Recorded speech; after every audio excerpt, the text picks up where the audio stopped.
What's up, world? It's your boy Drew Morrissey, rap coach extraordinaire, leader of the legends, and today we're going to be doing something a little different. I want to start interviewing people on this channel. I want to show you guys that how to rap, how to freestyle, how to get better at music, how in general to incorporate hip hop and real rap into your music is a worldwide thing, regardless of background, regardless of where you're from, whatever your style is. So today we're going to have a nice interview with a good homie of mine, a guy that freestyles, wants to get better, still learning, but does have a little bit of experience. But technically his day job, what he does on the regular, is a comedian and an actor. So I want to show you just something a little different right now as we build this how to rap movement. This movement is all about showing that not only can anyone rap, can anybody learn how to rap, but also anybody can get better. So what better example than somebody that I freestyle with that isn't your everyday average rapper. He's somebody who's completely from a different mode. He's a comedian. He brings a lot to the table, but he also wants to learn from the big homie Drew, because who doesn't? So we're going to have a nice little interview and hopefully more episodes featuring my homeboy Aaron Seeks. He's a comedian. Go check him out. But for right now, just so you know, is we'll make sure you're not like, what the hell is this going on? Wanted to give you a quick interview just to basically show you a little bit of a different, one of the interviews, one of the first of many interviews. So check it out. Me and Aaron, the big homie, talking a little bit about his background with freestyling, what he needs to do to get better, what he's learned so far, and what you can take away from it. So be sure to watch the entire video. There's a lot of really good secrets there, not only from me, but from somebody who also understands the comedic angle of freestyling and how to make it more fun and funny. So I hope this really helps. I'll talk to you soon. For the big homie Drew. He just came out of the shot. It's okay. I just came off the block. That's exclusive group. You better stop. Every time I freestyle, yo, it's fucking hip hop. I'm the Black Wayne Gretzky with my fucking trick shot. Yeah, you know this is like a trick shop, cause you motherfuckers clowns and I freestyle nouns. Yeah, light skin, but you might call me brown. But with these verbs and nouns, I'm really profound. Yo, check it this. It's Hollywood is the town. Every time, yo, I think we just chilling around. Chilling with my boy A.A. Ron. He's about to eat it like some motherfucking prawns. What? What's up, world? It's your boy Drew Morrissey, and today on How to Rap, we have a little bit of an exciting, unexpected introduction and a discussion, and sort of like an interview. And this is one of the first times I've done this, but I plan to do this more often. And just as kind of as a rollout, we're gonna bring you my good friend, very talented comedian and actor and freestyler, my friend Aaron Seeks. So say hello to Aaron. What's up, guys? I'm Aaron Seeks. Yeah, happy to be here. He's repping that Seattle, and so what we're gonna be doing is we're gonna be talking in this interview about freestyling, how he started freestyling, because he has been freestyling for a while. We like to do ciphers. We'll be showing you a little bit of that later on. But mainly what I want you to get out of this video is, number one, no matter where you're from, what your experience level is, what your occupation is, what you look like, what you feel like, not only can you freestyle, but you can get better. And no matter what ultimately your goals are for rap, like everybody can actually get better. Everyone can incorporate it, and we're going to be talking about that because Aaron's got a lot of really dope stuff coming up where he incorporates rap into his style. But I want to just initially interview Aaron, really ask him questions. And, you know, I haven't heard the answers to these questions, so this is going to be free flowing. But this is just freestyle. Yeah, a little bit about, we're going to be freestyle interview. Freestyling this interview. Out. So let's just first start with a little bit of an introduction to you, Aaron. Like, obviously we said you're from Seattle, but, you know, sort of backstory. How'd you get into rap? How'd you get into freestyling? All that. Yeah, man. Well, I got into rap, I'd say very early on. As soon as I heard it actually started, I think Sugar Hill Gang, you know, like wow. Rapper's Delight. I think I heard it at a middle school dance or something, and I was already into it. Nice. And I was a child of the 90s, but you know, so as rap was coming up, I think I got to experience a lot of it from my, you know, small suburban area next to Seattle. Right. I grew up in Seattle basically since I was 5. Northwest, you know, the rain, the green. I was a little punk skater kid. Is there any like Seattle rap specifically that maybe you know, or people in the area know, that maybe like us folks out there like back in the day that like that's the guy from Seattle? Yeah. Well, there was always Sir Mix-a-Lot, and his posse was on Broadway. I didn't realize he was from. And Broadway was Seattle. I didn't realize he was from Seattle. Yeah. And Broadway Records, is that it? No, Broadway was the street, and it had Dick's and it had the Taco Bell for some Mexican. Is that Pike Place and all that? Pike Place is down by the water. Okay. Yeah. I've been out there. I've been to Seattle once. Yeah. Okay, so that's so yeah, I came from Seattle. I'd say Sir Mix-a-Lot was there, but also there's now there's Blue Scholars, obviously Macklemore's from there. Yeah, of course. Yeah. The Seattle rap scene. Although Diggable Planets wasn't from there, Shabazz Palace is there. Okay, yeah. Right now doing his thing, and it's a big scene. It's becoming bigger. Seattle's got a cool hip hop scene, and it's because it was always associated with grunge and punk. It was never thought of as a rap city, but slowly and underground kind of things have been bubbling up. So what got you into freestyling specifically, along with your native interest in rap? Like, what made you first want to be like? Did you see somebody killing it, or did you like hear about this thing called freestyling? Like, how did that come about? I was thinking about it, and actually, it was two things. Okay. I was in breakdancing club when I was in middle school. So I started to breakdance with my friend who I went to punk shows with. We did not listen to hip hop, but he went to the high school to do breakdance club, and I thought that was super cool. So I started going, and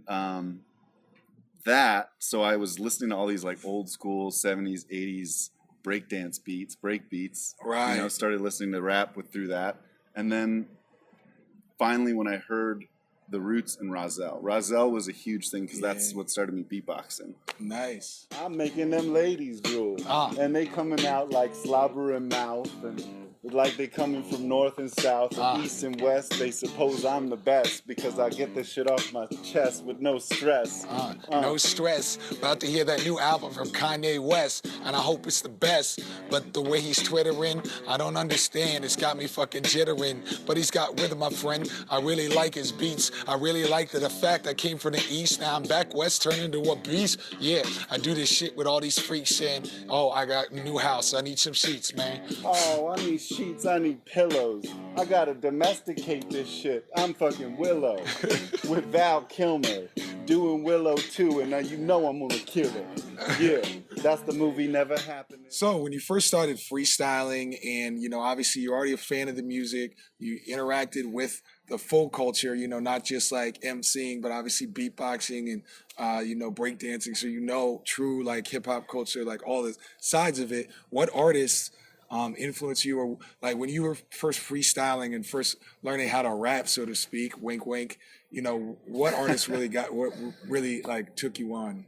Yeah, first off, Sick Plug. Okay. I don't even know about Sick Plug, to be honest. Maybe somebody's How to Rap Drew. Yeah, exactly. Oh yeah, of course. Yeah, even back in 1994 when we didn't even know each other. Just still learning how to rap. Yeah, I was somewhere out there.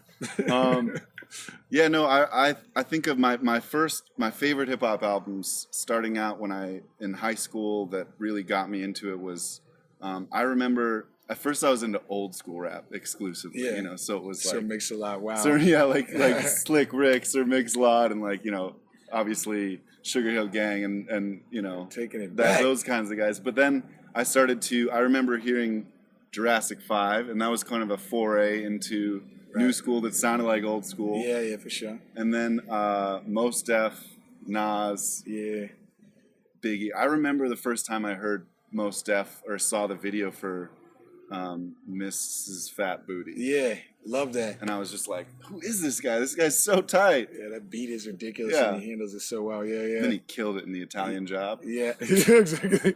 He was great in, what was that, 16 Blocks? Yeah. Yeah, so obviously he's an actor. Yeah. So, we talk about movies as well.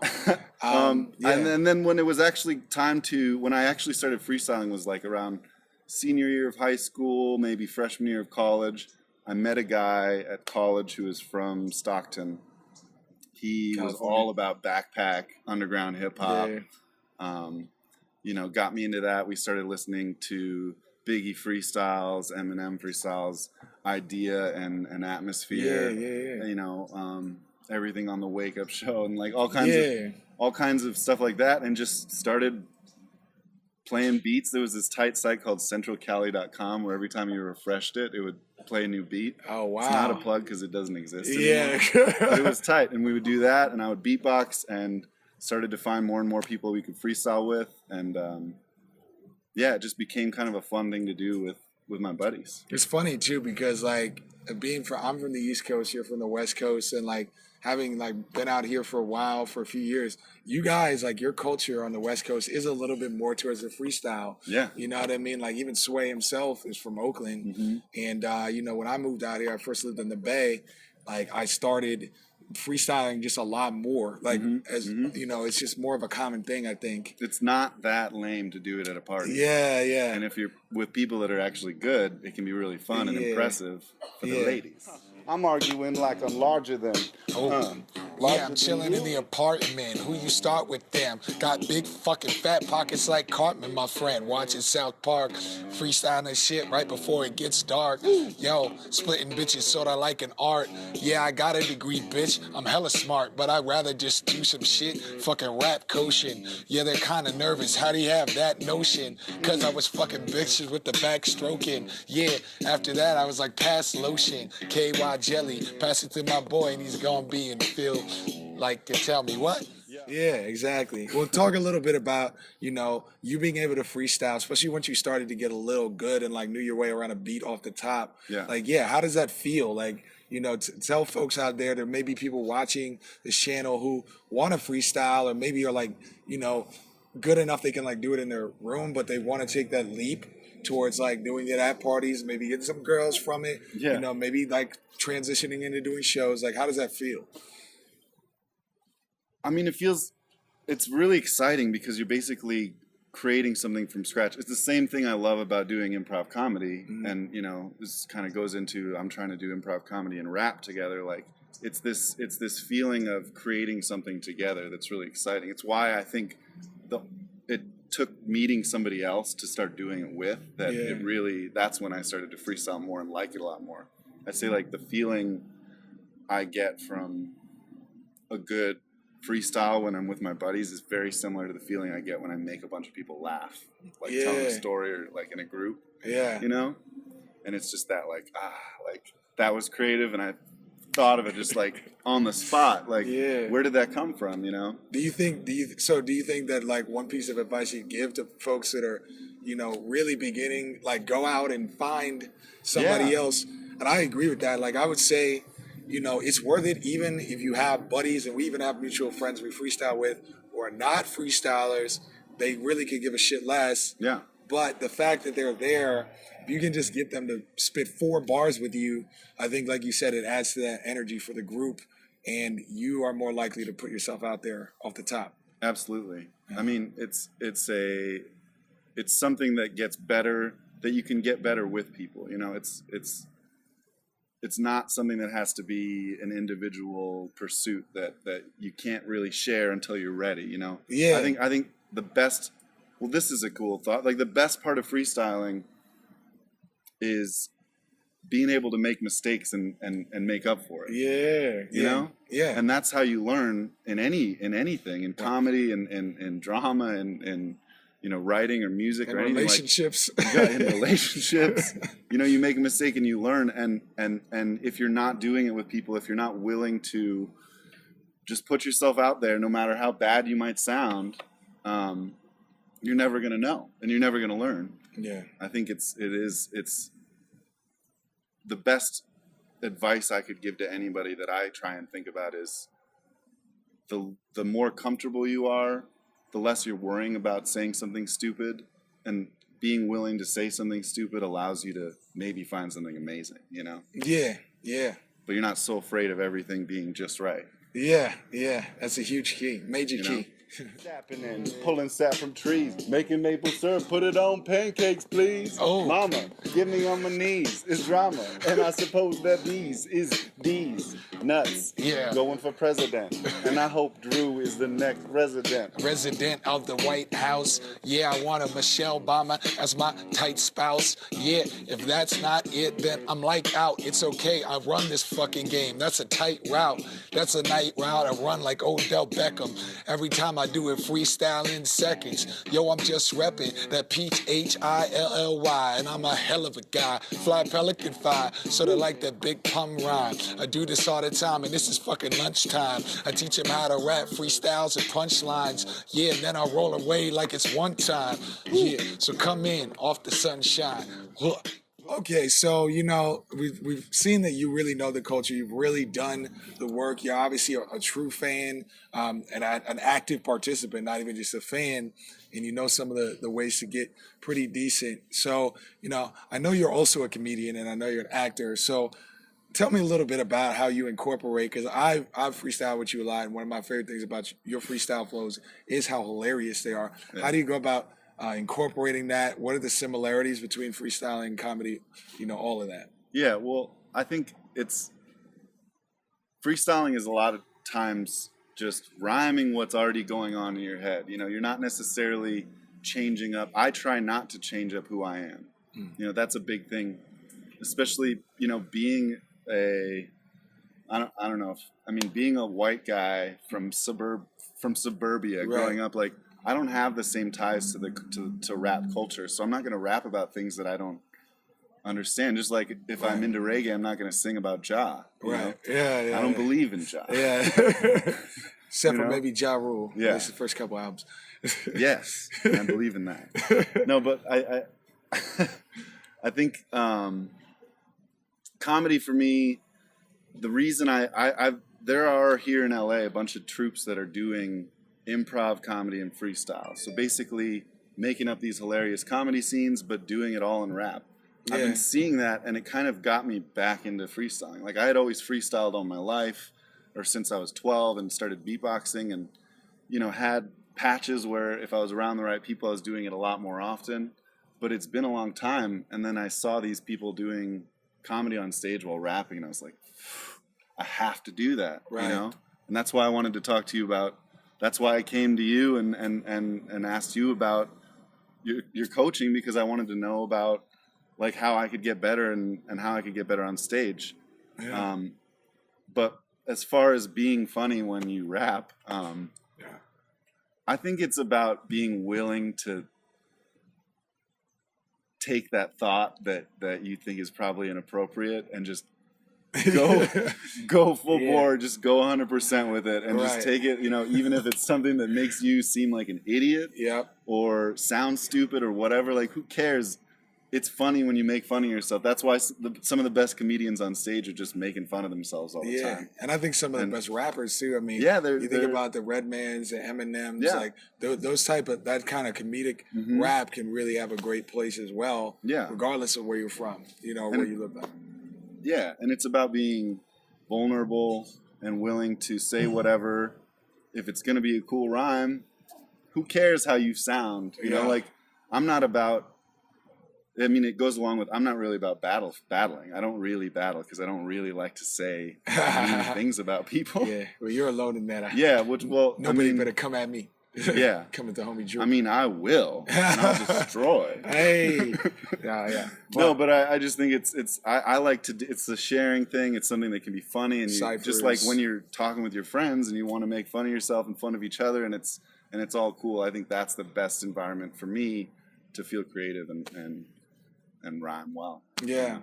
What for you, even with all the experience you do have, like, what are the biggest obstacles for you to take your freestyles, not only just for fun, but also incorporate it into your comedy and like what you're doing? What are the big obstacles right now for you?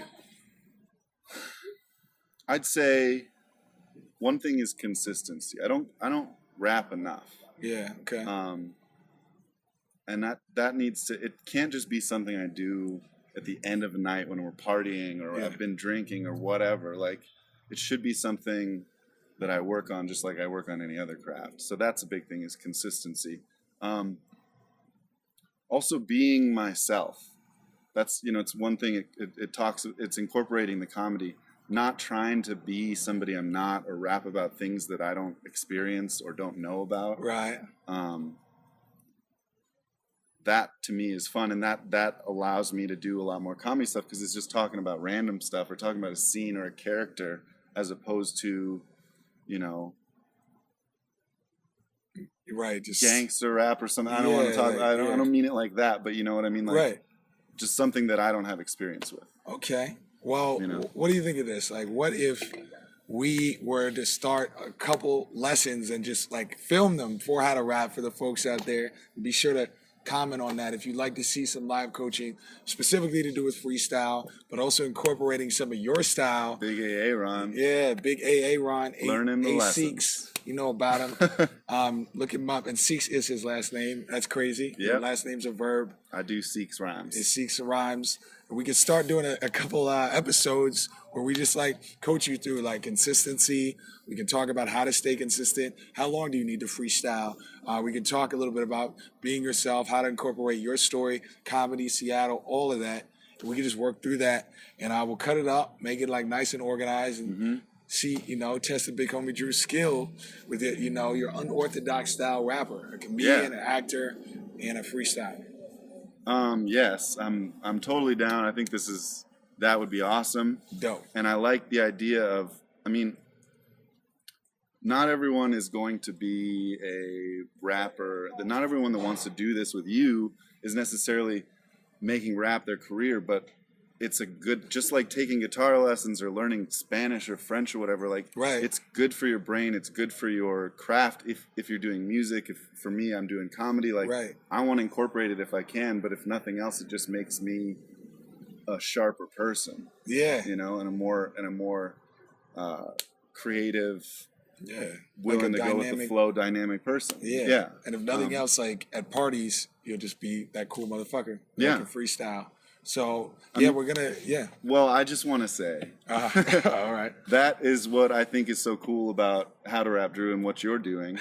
Thanks, man. We don't have to go into it, but I think rap is a game that a lot of people don't want. It's an individual thing. It's a solo gig. A lot of people don't like to share, and especially help other people get better.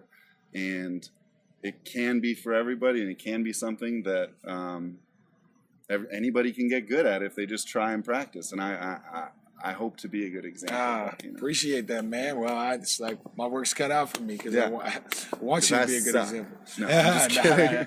So we'll cut in some of those fun freestyles.